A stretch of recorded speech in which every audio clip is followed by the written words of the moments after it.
Dear friends, welcome you. Dear friends, welcome you to the class of 10th class.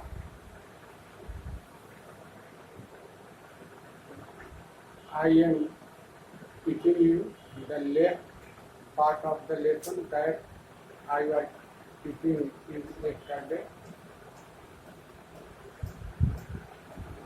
The policy of apartheid created a deep and lasting wound in my country and my people. And I told you in the last class that there was a system in South Africa that created the difference between white ethnics and black ethnics.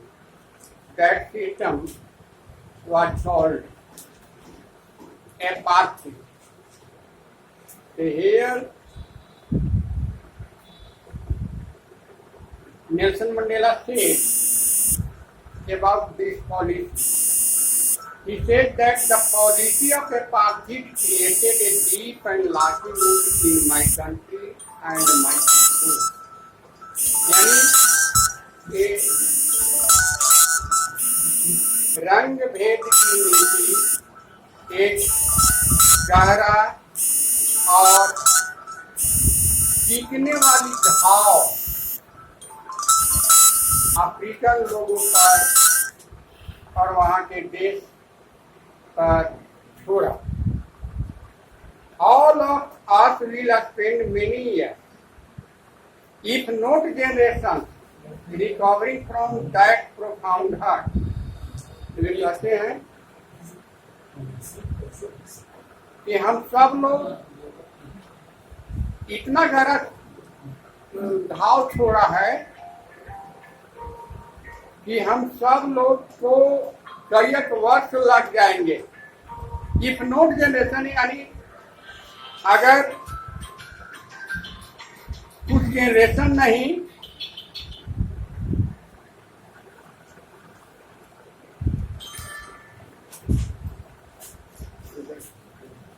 कहने का मतलब है कि इस घाव से निजात पाने में कई एक जनरेशन लग जाएंगे.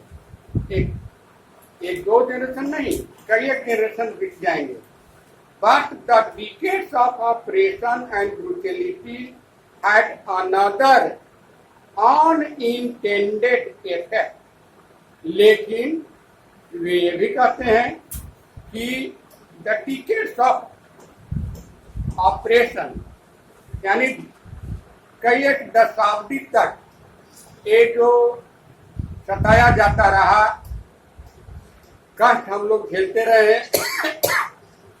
एंड ब्रूटलिटी और जो कसाईपन हम लोग के ऊपर रहा, हैड अनदर अनइंटेंडेड इफेक्ट. उसका कुछ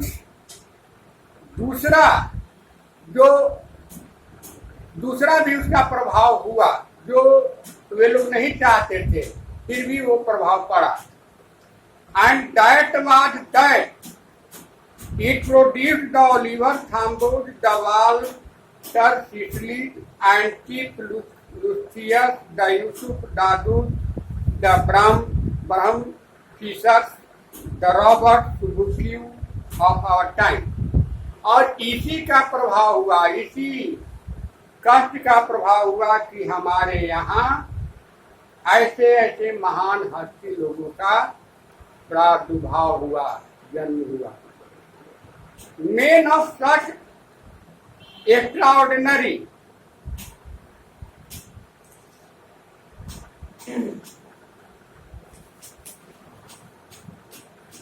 courage, ऐसे आदमियों का जन्म हुआ जो असाधारण साहस वाले थे, वाइडम बुद्धिमानी वाले थे, एंड जेनरसिटी उदारता रखने वाले थे. That their like may never be known again. जिनके समान ऐसा हो सकता है कि भविष्य में फिर ऐसा विख्यात आदमी नहीं हो। Perhaps it requires such depth of operation to create such height of character. वे कहते हैं कि शायद ऐसे महान हस्तियों के जन्म लेने के पीछे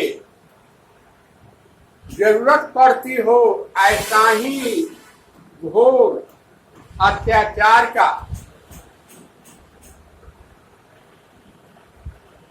तभी ऐसे महान पुरुष जन्म लेंगे, जैसा कि मुझे अनुमान है। एक कथन है नेल्सन मंडेला का, my country is rich in the mineral. मेरा देश, वे कहते हैं कि मेरा देश धन खनिज में तो अमीर है, एंड जेम्स, रत्नों में भी अमीर है, दैट लाइफ बेनिफिट्स सॉइल, जो इस मिट्टी के नीचे पड़ा हुआ है। But I have always known that it's greatest wealth is it's people. नहीं, कहते हैं कि इन संपत्तियों के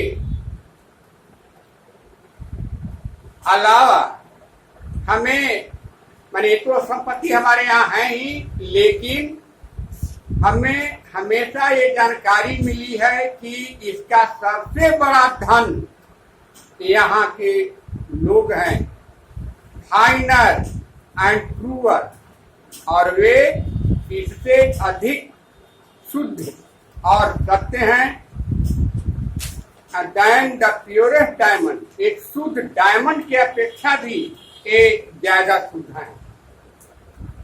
it is from these comrades in the struggle that I learn the meaning of courage.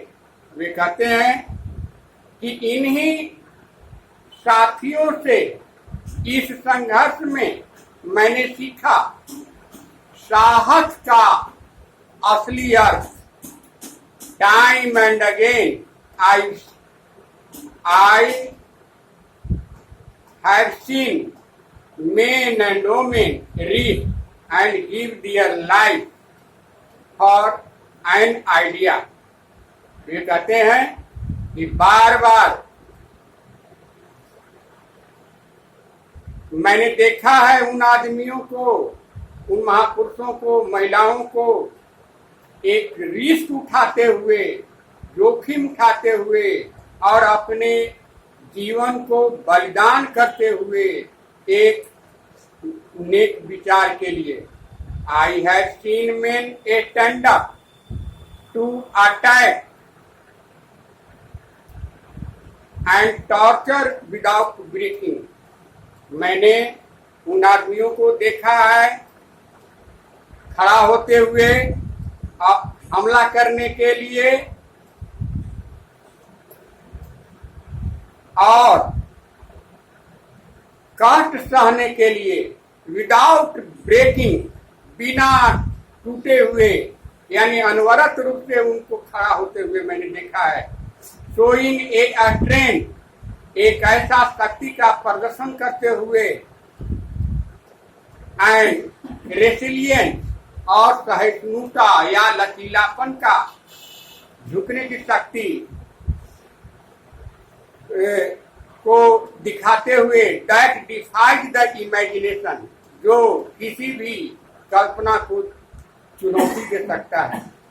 I learn that courage was not the absence of fear. वे कहते हैं कि उन लोगों को सहने की शक्ति से मुझे ऐसा ज्ञात होता है कि courage was not the absence of fear, कि साहस जो है वो भय का अभाव नहीं है, but the Triumph over it. साहस जो है वो ऐसा नहीं है कि साहस काफी लोगों को भय नहीं होता है, बल्कि उनको उस भय पर विजय पाने की शक्ति होती है। The brave man is not he. वे कहते हैं कि बहादुर आदमी वह नहीं है who does not feel afraid. बहादुर आदमी वो नहीं है जो जिसे भय नहीं है, but he who conquers that fear, बल्कि वो है जो भय पर विजय प्राप्त करता है। No one is born hating another person. आगे वे कहते हैं कि दुनिया में जो भी आदमी आते हैं उसमें से कोई ऐसा आदमी नहीं है जो शुरू से ही किसी दूसरे लोग को घृणा की दृष्टि से देखता हो। Because of A colour of his skin, रंग की विभिन्नता के कारण, और हिज बैकग्राउंड या उसके पृष्ठभूमि के कारण, और हिज रीजन या क्षेत्र के कारण। कहने का मतलब है कि दुनिया में कोई ऐसा आदमी नहीं है जिसका जो जन्म से ही किसी से घृणा करता हो। People must learn to hate. आगे कहते हैं कि लोग घृणा करना सीखेंगे। And if they can learn to hate, और अगर वे सीख सकते हैं घृणा करना, तो they can be taught to love, तो उन्हें प्यार करना भी सिखाया जा सकता है। और love one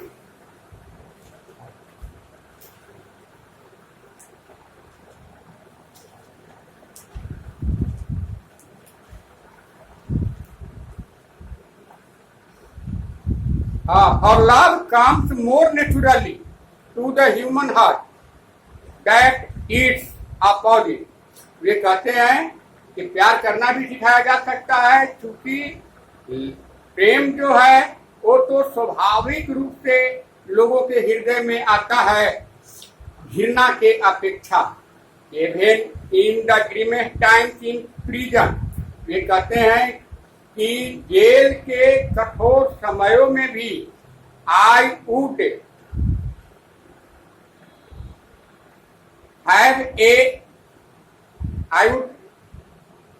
C a glimmer of humanity.